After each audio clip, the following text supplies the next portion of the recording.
Victim-offender mediation and conferencing is the oldest and most widely used form of restorative justice throughout the world, now with programs in more than 1,300 communities in 17 different countries.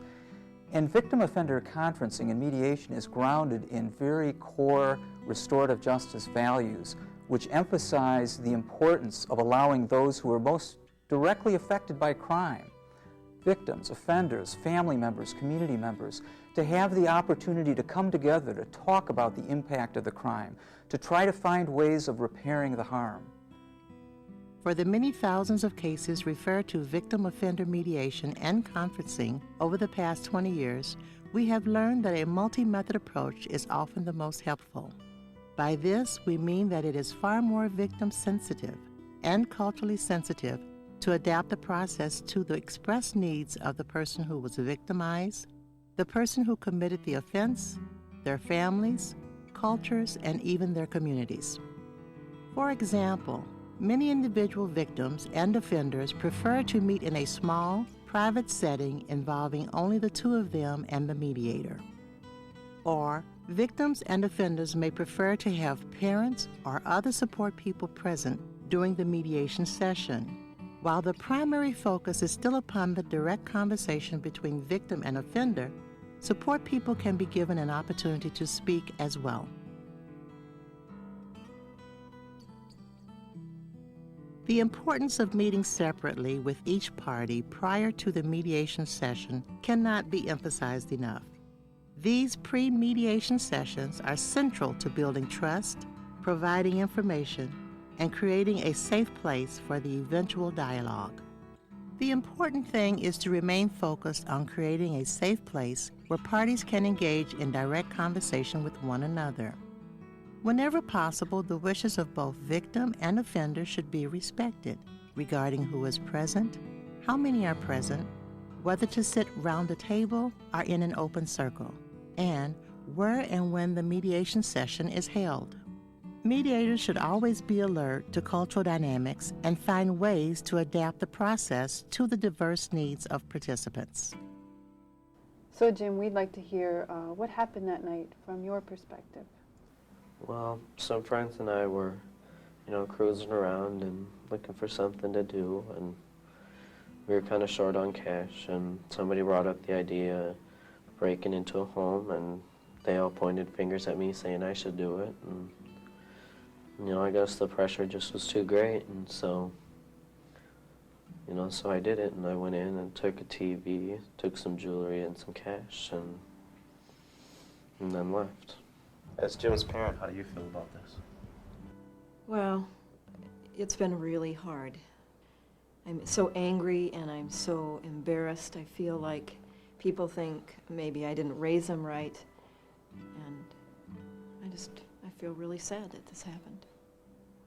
Ms. Mattson, we'll be telling you about how our program works, but maybe we should start with your story. Just what happened the night your home was burgled.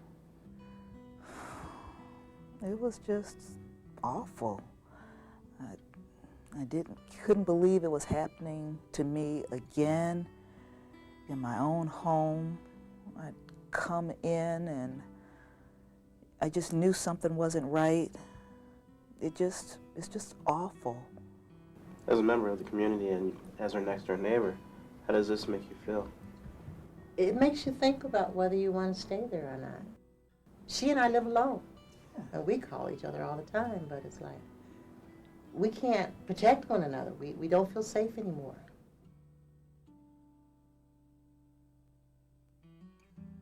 Ms. Mattson and Jim, I want to thank you both for being willing to meet again. As you know, we have each talked separately about your stories, and this is going to be your opportunity to talk together directly to one another about the events surrounding the burglary and how it's affected both of you. I'm just going to remind you of a few basic ground rules. We're going to ask that you talk respectfully and that you try not to interrupt each other. You'll each have a chance to tell your whole story and then ask any questions that you may have, get answers to them tonight. Is there any questions before we begin?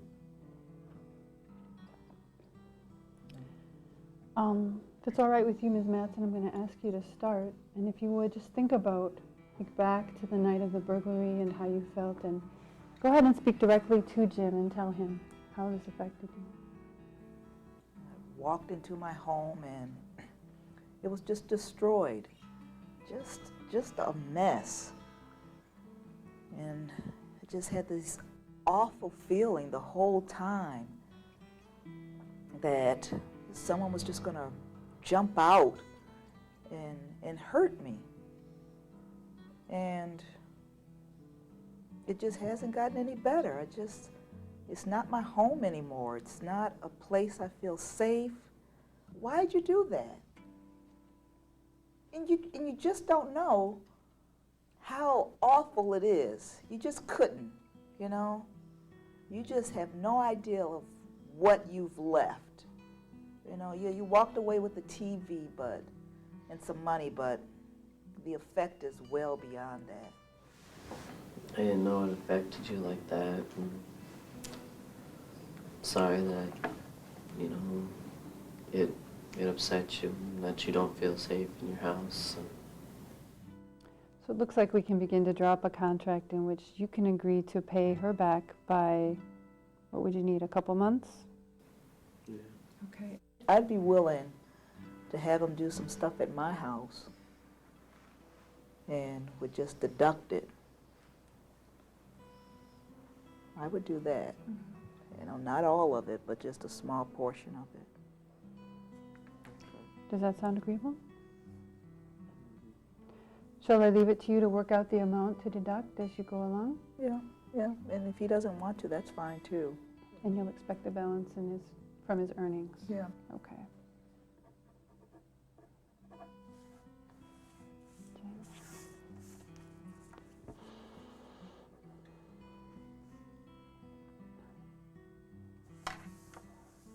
Great. Well, I want to thank you both for coming. Thank you for the hard work you've done to resolve this issue. I wish you the best.